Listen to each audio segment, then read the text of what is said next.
Hello everybody and welcome back to One Nerd to Rule Them All. As many of you may have noticed, there are many mighty creatures who have popped up throughout Tolkien's Legendarium, but who is the strongest of them all? In today's video, I've created a list of which of these creatures I fear should be the most feared in Middle-earth. Quick disclaimer, I would like to say this list based off my opinions, they're just my views on who or what is the most powerful creature. But of course, other people's opinions may vary. In fact, if you have any more honourable mentions that I don't cover, please feel free to drop them in the comments down below. Anyway, enough rambling from me, let's get on with the video. Dragons, worms, spiders. Many creatures have been known to the free peoples of Middle-earth, some having closer encounters than others, and some having experiences that I'm sure they wish they could forget, but nonetheless, they exist. We're going to begin this list at 10 and start counting backwards. Their purpose in Middle-earth is to not pick sides, but instead defend the various forests of Middle-earth against anyone or anything who would wish to harm them. At number 10, we are talking about the Ents. Considered to be the second of the free peoples of Middle-earth, the Ents are an ancient race that were apparently created at the behest of Yavanna, after she learned of Orlais' children, the dwarves, knowing they would want to fell the trees. Identical to regular trees when sleeping, they became protectors or shepherds of the forest, protecting them from various perils and orcs who would wish to harm it. They stood as protectors of nature, and as a result, they stood on more neutral territory, only attacking those who wanted to disrupt the balance of nature. At number 9, I have the Watcher in the water. This mysterious creature lies beneath the western walls of Moria. The appearance of this creature seems to have an appearance similar to that of a kraken. It's described as having 21 tentacles with fingered ends, pale green and luminous in colour, and existing in water that gives off such a hideous stench that it would make the water boil. How this creature came to be is unknown. But what we do know is that Gandalf describes it as being older and fouler than the orcs. It is possible that the Watcher could be yet another ancient evil, like that of Durin's Bane, that was disturbed by the dwarves during their excavation of Khazad-dûm, but it is not clear. In the year 2989 of the Third Age, an expedition led by Balin attempted to reclaim Moria.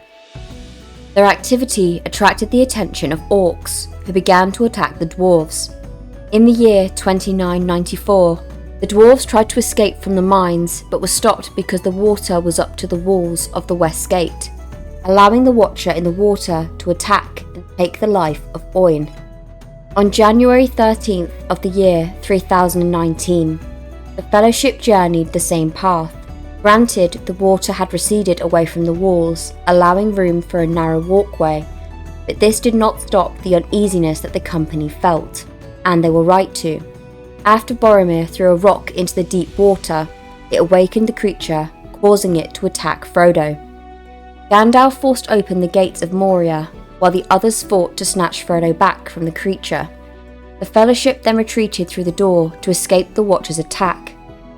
The fate of the Watcher in the water is unknown, but despite this, the dwarves succeeded in retaking Moria during the Fourth Age. Let's just hope they did not go on to disturb the creature again. Moving on to number 8, I have Scatha, also known as Scatha the Worm. Scatha was a blind and silent grey longworm with a white belly that was known as the Great Dragon of the Grey Mountains in the north of Middle-earth. In Arda, dragons can be classed in two categories, winged and wingless, with the latter category being better known as longworms. Despite the difference, longworms, much like their dragon counterpart, could breathe mist and flames. Scatha is one of the most famous of these longworms, but by far not the strongest. Like Smaug, he had an affliction for gold, hoards of which he stole from dwarves and men. However, it was in this greed that it led to his downfall. Bram, the leader of the Northmen, slayed him to reclaim what was stolen from his people. This also triggered a conflict with the dwarves in the process. It is unclear how old Scatha was, but it is possible that he could have lived for hundreds of years before his eventual demise. Continuing with this category, but moving on to the winged species of dragon, at number 7 I have Smaug. Dragons, also known as fire drakes, were once numerous, but over time they began to die out. Smaug is considered the last great dragon of Middle-earth. Dragons were originally bred by Morgoth under the First Age to serve as powerful war beasts, but they continued to exist throughout the First, Second and Third Age, with some surviving longer. Like Scatha, Smaug had a weakness for gold. As such, he set his sights on Erebor, or the Lonely Mountain, and King Thror's vast amount of wealth that was stored there.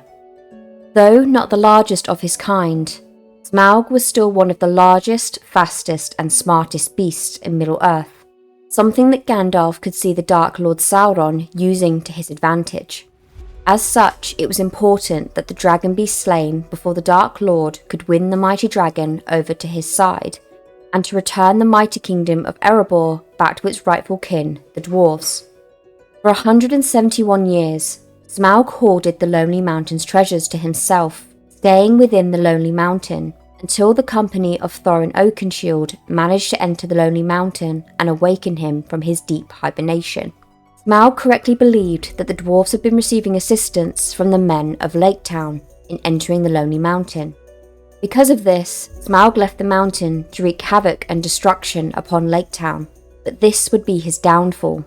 Although Smaug nearly destroyed the town, he was unable to fully do so before he was slain by Bard the Bowman, using a black arrow that had been passed down to him as an heirloom of the Lords of Dale.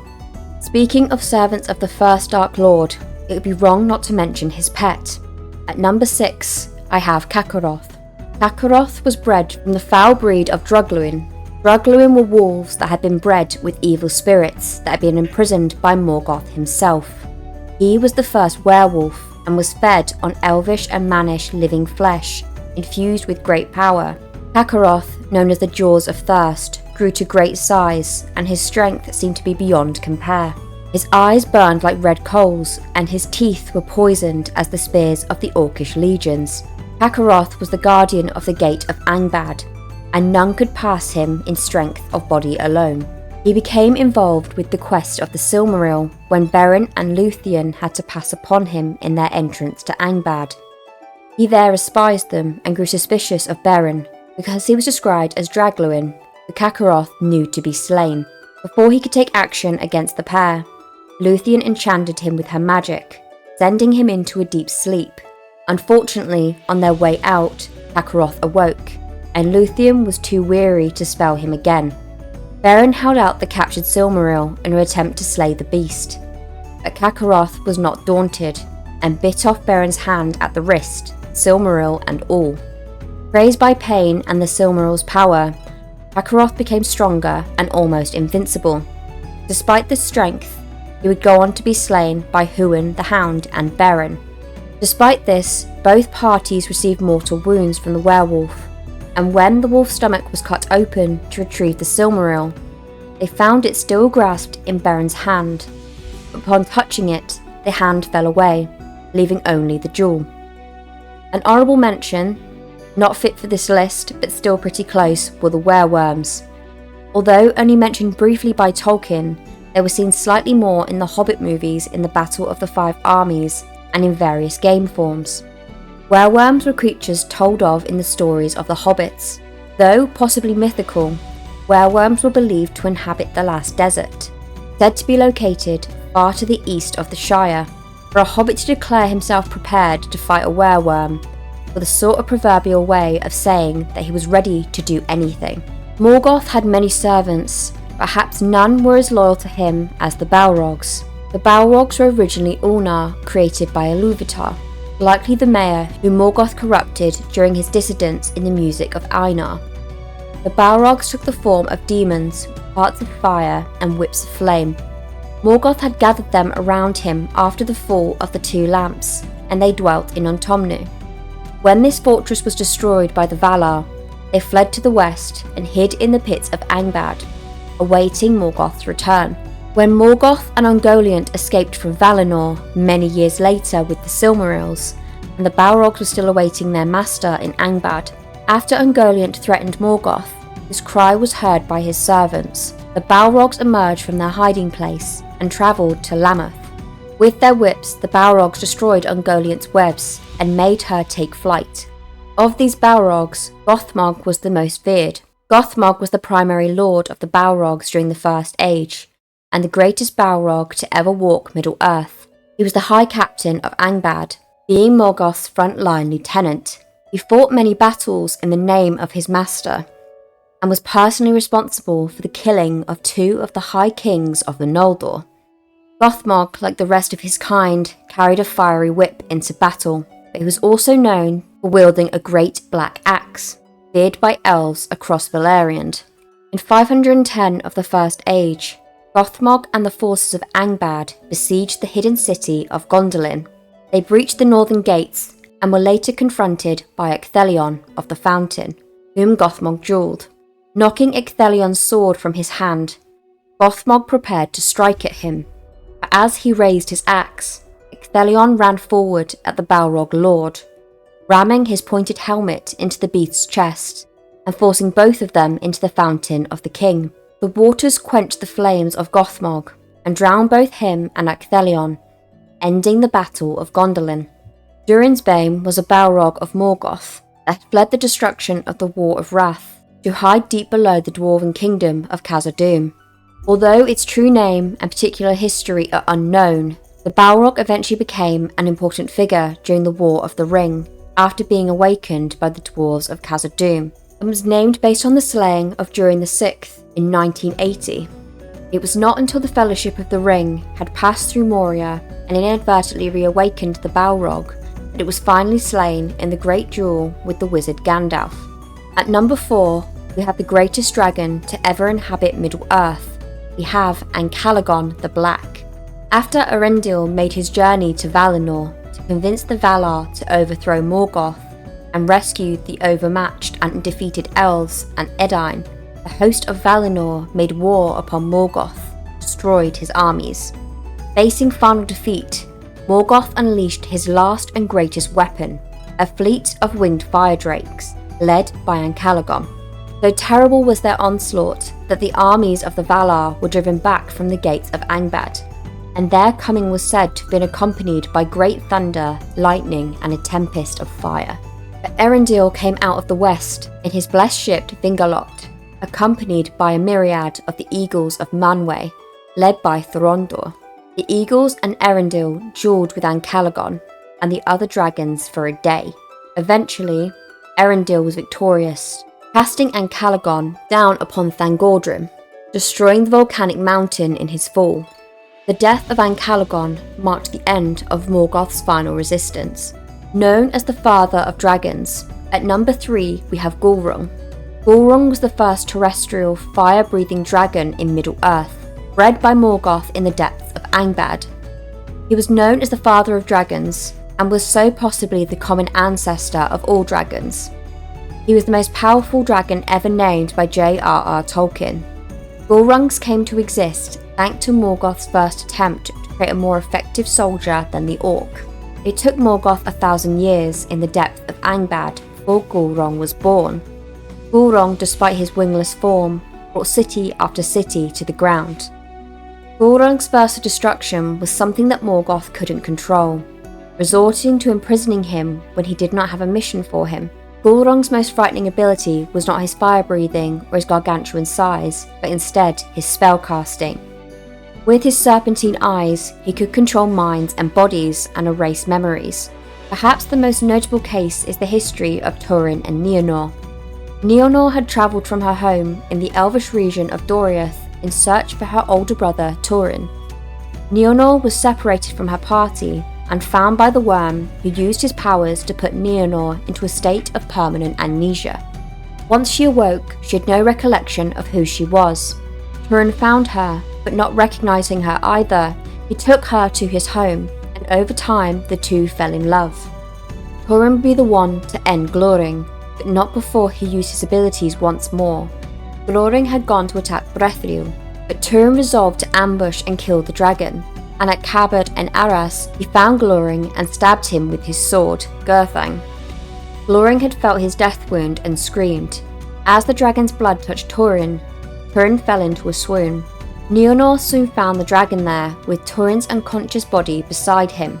In his last moments, Gulong caught Nienor in his hypnotic spell once again, but this time restoring her own memories of her life. Then Gulong died, and Nienor came to, thinking Turin was dead, cast herself into the river of Cabed in Arras. Turin awoke soon after, and upon discovering what had passed, Turin threw himself on his own sword. At number 2, we have the daughter of perhaps one of the darkest beings to ever inhabit Middle-earth, Chob, the offspring of Angolian. Living in the outskirts of Mordor, Chob fed off creatures indiscriminately. At one point, after being set free from Mordor, Gollum stumbled into her lair, but he survived the encounter by promising to bring her tastier meats than he. Orcs of Cirith Angol had seen him on several occasions and believed that he was too thin and wiry for Chob to bother eating. Gollum would attempt later to fulfill this promise by leading Frodo and Sam into her lair and abandoning them there. His hope was that once Chob had finished eating the 2 hobbits, he would throw away the one ring with the other parts of the hobbits that she could not eat. While being pursued, the 2 hobbits eventually stumbled upon a passageway that was too choked with Chelob's dark cobwebs to proceed, but fortunately, Frodo's sword's sting, being of elvish make, was able to slice through them. Using the vial of Galadriel, they managed at first to fend her off. The light of Gil Orostil, the star of Erendil, shone from the vial, causing unbearable stabbing pain to Chelob's darkened senses. But she then returned later to attack Frodo, poisoning him with her stinger in a surprise attack, just as they reached the exit of the cave onto the Mordor side. Her venom paralysed Frodo, and she then wrapped him in her web. Sam assumed Frodo to be dead. Sam then assaulted the creature, using Sting and the vial of Galadriel in order to rescue his master. In a pitched battle, Sam managed to stab one of her eyes and injure one of her legs. However, her hide was too thick and too layered with ages of corruptive mass for even the greatest mortal warrior to injure her, much less Sam. However, he eventually attempted to crush Sam with the mass of her abdomen, and when Sam held Sting with the blade pointed up at her, she indentedly impaled herself. While not even the greatest man or elf had the strength to pierce her hide, Chob herself did possess such strength, and she forced Sting deep enough into her abdomen to cause genuine harm. The pain of this wound, in combination with the pain of the vial of Galadriel, was enough that Sam was able to force her to retreat. None had ever wounded her so badly before. It is not known if Chob recovered from the battle or succumbed to her wounds, as it was said her fate would remain unknown to the people of Middle-earth. At number 1, it only seems fitting to have the very creature that birthed Chob, Angolian. Angolian was a primordial, taking the shape of a gigantic spider. The true origin of Angolian is unknown, even to the Valar. It is said that she is descended from the darkness that lay about Arda, and was once an ally of Morgoth when he looked down upon the world with envy.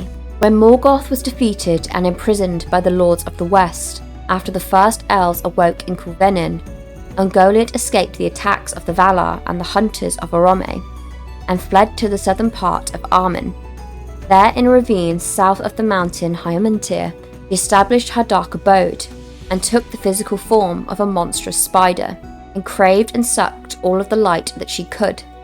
After each feeding, she spun dark webs of gloom that strangled all passing light. Eventually, Melkor sought out Angolian, in order to exact his revenge against the Valar and the elves. He came to her in Avantha and told her of his plans. Though she was tempted greatly by Melkor's plan for her to drink the light of the 2 trees of Valinor, she feared the power of the Valar and was hesitant to accompany him. Melkor offered to sate her hunger with whatever she wished if she could aid him. She agreed, and therefore after came to Azolha, where she drained the trees of their sap, poisoning them, and drank the wells of the Vardar dry. The unlight produced by Angolian surmised the pursuit of Oromwe and Tolkas, and Melkor escaped to Middle-earth with her. However, consumption of the power of the trees and the wells caused her to swell to a great size and shape, so vast and hideous that even Melkor began to grow afraid. When they arrived in Lambeth in Middle-earth, Melkor, now known as Morgoth, hoped to escape to the ruins of Angband, where the remnants of his forces awaited him.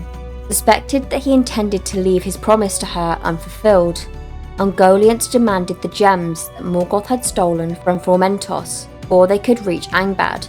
He devoured them and grew to an even more monstrous size. He then demanded that Morgoth surrender to her the Silmarils. However, Morgoth refused, and she attacked him. Weaving her dark webs, she attempted to enmesh him in her nest and take the Silmarils by force. Morgoth gave out a terrible cry of pain as she attacked, which was heard by the Balrogs hibernating under the ruins of Angband. They awoke and immediately rushed to the aid of their Dark Lord. She fled, and the Balrogs prepared to pursue and destroy her, but they were checked by Morgoth, who ordered them to return with him to Angband.